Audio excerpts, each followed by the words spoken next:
Hello, welcome to Craft Colorado. We're here in Wheat Ridge at Brewery Rickoli off of 44th and Wadsworth. Come inside, let's have a beer.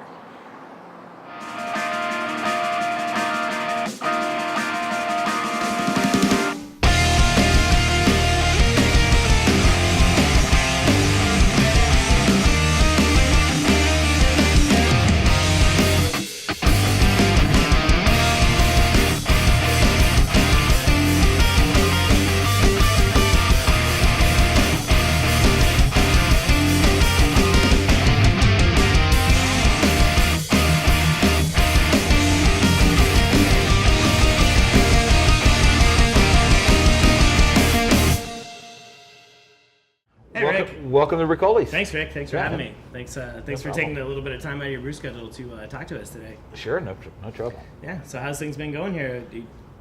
You've been growing, and you actually won that award with Sam Adams last year. And things have been going great. Kind of snowballing. We're up around 22% up over last year, nice. And it's just kind of been a slow, steady growth for us, and people are really latching onto our beers. Yeah.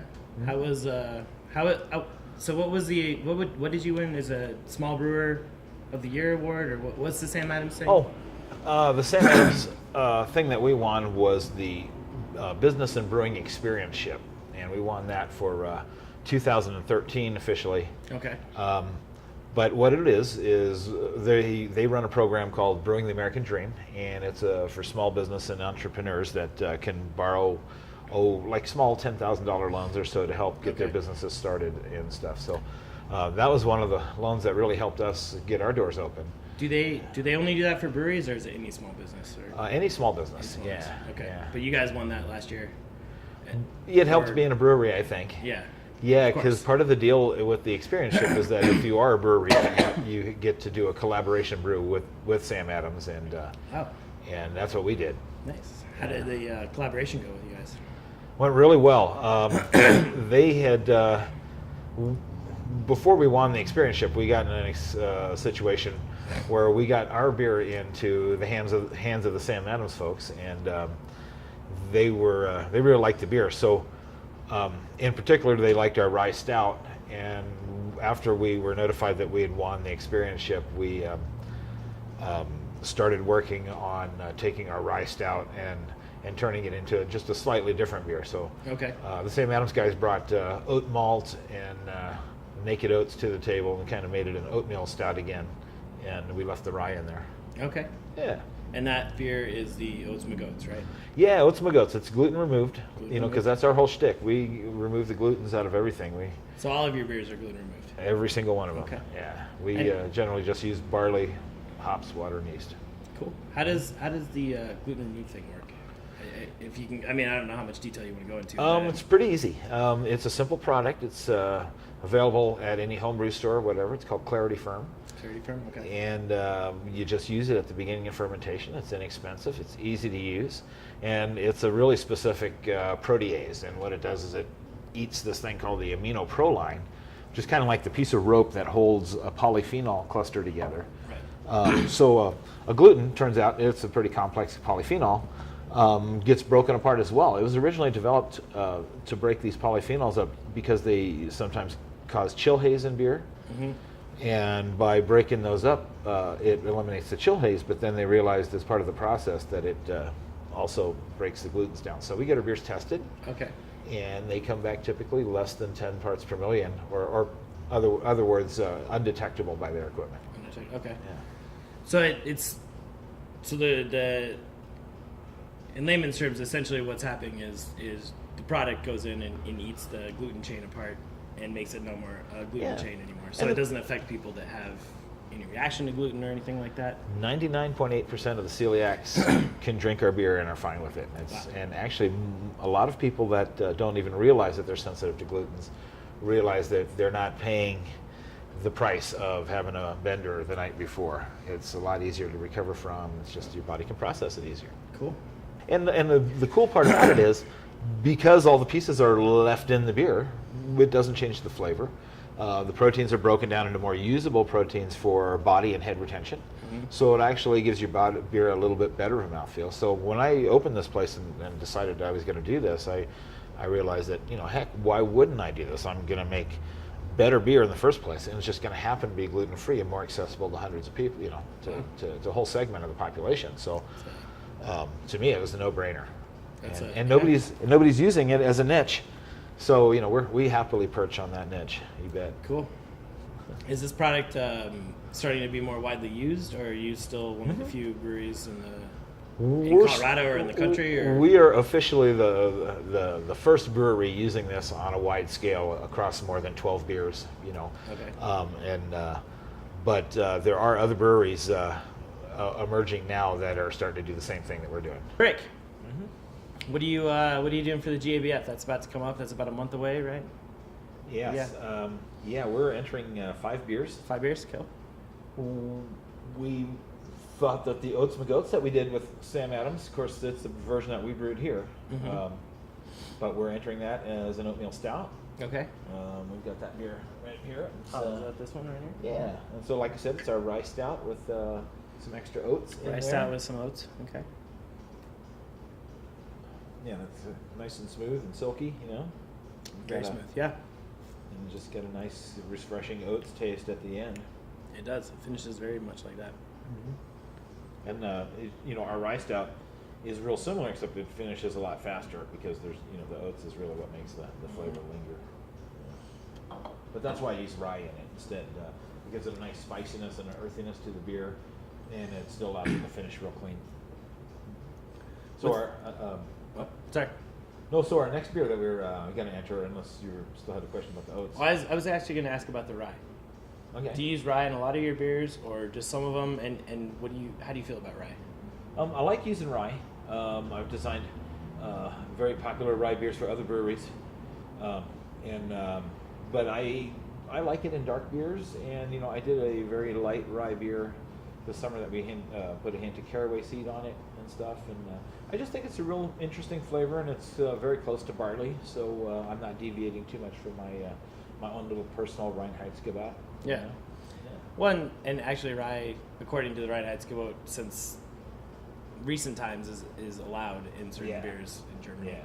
Because it's still a grain, and it's still considered okay to use once in a while. And I like the flavor in some situations. So yeah. I try not to overuse it, so I don't put it in every beer. I just use a couple beers. So what's the next beer? Our next beer that we're entering as a brown porter is our Elka Brown. Elka Brown? Okay. Yeah. That's just a good, solid, satisfying brown ale. Cheers.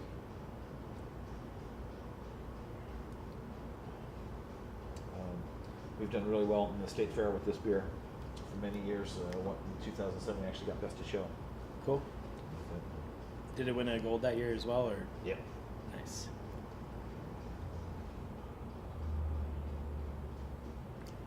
And that's pretty much, there's not much to say about the brown. It's brown. It's a brown. It's a standard beer, but we get a lot of folks that just come in. That's what they drink. Right. Well, and you want to have standard beers that people can drink. You can't just make crazy off-the-wall stuff all the time.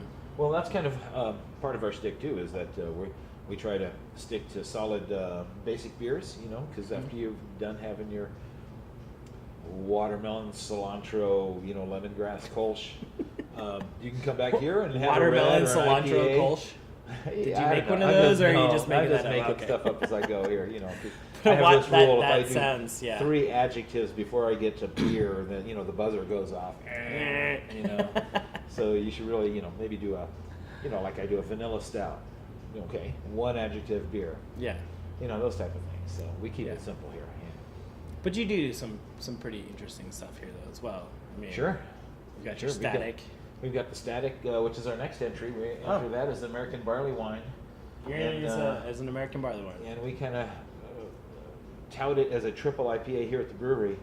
But generally bottles go into the judges get beat up for a while before the judges ever see them. And it tends to go a little barley wine-like. So we thought, well, why fight it and try to mess with the beer? We'll just enter it as American barley wine. And we've done pretty well. But you call it a triple IPA otherwise? Because this hops. Yeah. What you use an insane amount of hops on this beer, don't you? Yeah, the numbers say 420 IBUs, but because we're doing what they're starting to call now hop bursting. Mitch Steele over at Stone is like all of a sudden started calling it hop bursting. I've been brewing like this for 10 years, but it's just a way to really maximize the flavor and aroma hops and minimize the bittering hops, recognizing that you're going to get some bittering even from dry hop additions. How many pounds of hops do you actually use in this per barrel? Close to 5 pounds of hops per barrel. 5 pounds per barrel. Yep. Wow. Yeah, so there's like 16. That's like 16 pounds in 3 barrels. We really don't even net 3 barrels out of our. I don't know whether to salute you or to high five you or whatever. That's an amazing amount of hops to put in a yeah. When I designed that beer, it was like, is this too much? Oh yeah, that's what we're doing. It's way too much, but no, this is a delicious IPA. Oh, thank you. It's very for considering the amount of hops that's in it, and it's 13%, right? 13% alcohol. Yeah, considering that it's 13% with the amount of hops, it's an amazingly smooth, easy to drink triple. With 13%, I almost call it a quadruple IPA. Right? Yeah. Heck yeah. I was trying to make the most extreme IPA in the state. All right. So the next beer that we're entering in GABF is our Monolith Imperial Stout. It's 12% American Imperial Stout that we put in a whiskey barrel for 3 months or so that it picks up really nice flavors of oak and bourbon. Do you do the Monolith not barrel aged, or is it always barrel aged? Occasionally we do it straight. Now that I've got more barrels, I fit it all into the barrels, but before we only had 1 barrel, and I couldn't fit it all into the barrel, so I would end up with some left over that wasn't barrel aged. Okay. So that was really the only reason I prefer it barrel aged. Yeah. Yeah. Oh, it's got a nice bourbon nose on it. Oh yeah, you smell that. That's a wild turkey barrel. A wild turkey? Nice. Yeah. Do you have a contract with them? Chocolate and whiskey. Yeah. Do you get a constant supply of barrels from them, or are you constantly changing your barrels up? I got a friend at a brewery downtown that gets has been getting wild turkey barrels, but he even got cut off. I guess Wild Turkey's doing a collaboration beer with Anderson Valley in there. Wow. So there's some other barrels there. Yeah, chocolate and bourbon, So and a delicious stout. And you said this is 12%? 12%, right? Yet again, my friend.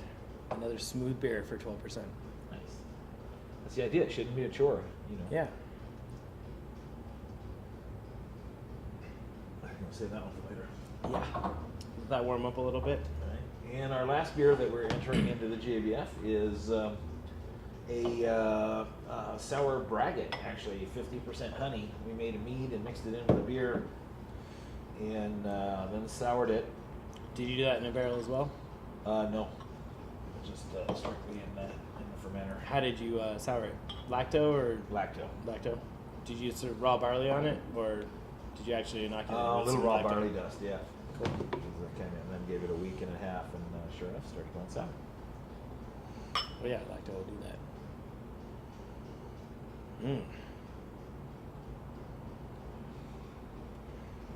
It's got a really nice tart sourness up front, but you still get the sense of the honey. And It's almost like sweet and sour chicken. right? Yeah. It's sour up front, sour, and then but it's kinda sweet. It finishes very sweet. The honey Right. definitely comes through. Mm-hmm. Nice.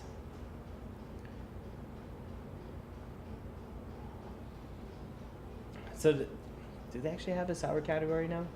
For the Specialty GABF? honey beer. Specialty So it's honey wide beer. open, so as long as I designate that it's supposed to be sour. But there's no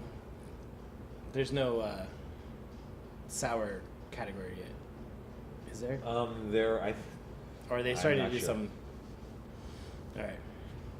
I know there's a lot of barrel aged beers, and a lot of those can be sour. Yeah. Know.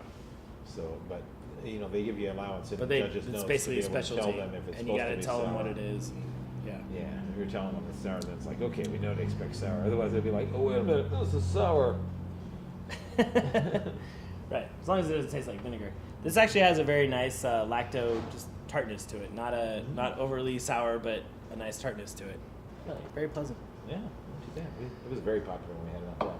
Yeah. All right, Rick. Well, thank you for having us. Yeah, Before we thanks for go, coming though, I have two questions. Okay. Do you do any chili beers? Oh yeah, we do chili beers. Yes, we do chili. We do one-off chili kegs of every one of our beers. Really? So we kind of rotate through them. So no matter when, you can come in and have a chili beer. And Pretty much, and it could be our black IPA on chili. I think that's what's currently on. But black we'll have, IPA on chili? with So, chilies on it.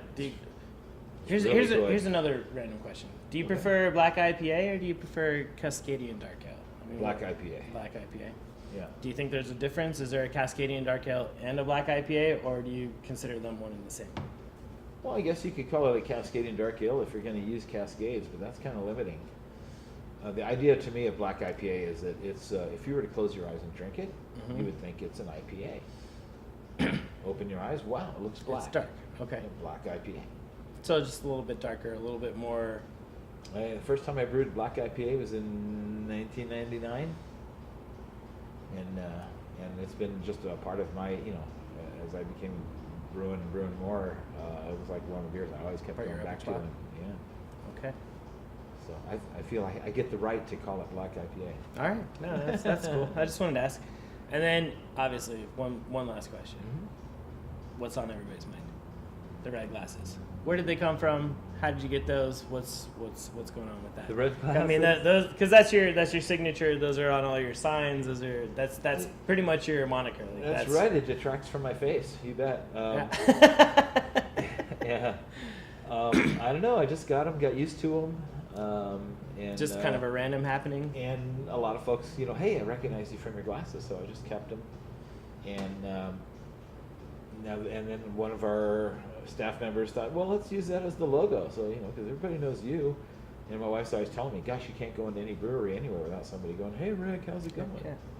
Well, yeah, no, I mean, the red glasses definitely stand out. Every time I see your tap, it's like red glasses. So I mean, Right. That's It's, fair. you got to do something to make it easy instantly. It's like the Pizza Hut hat.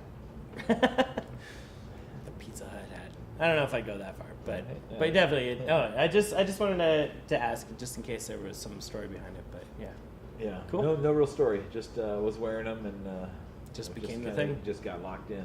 all right. Occasionally when Cool. I go incognito, I have a blue pair. Yeah, incognito and a blue pair. Good to know. All right, Rick. Well, thank you for All right, having us thanks, here, Erin. and thanks for the beer sampling, and good luck at the GABF this year. Oh, thanks. All right.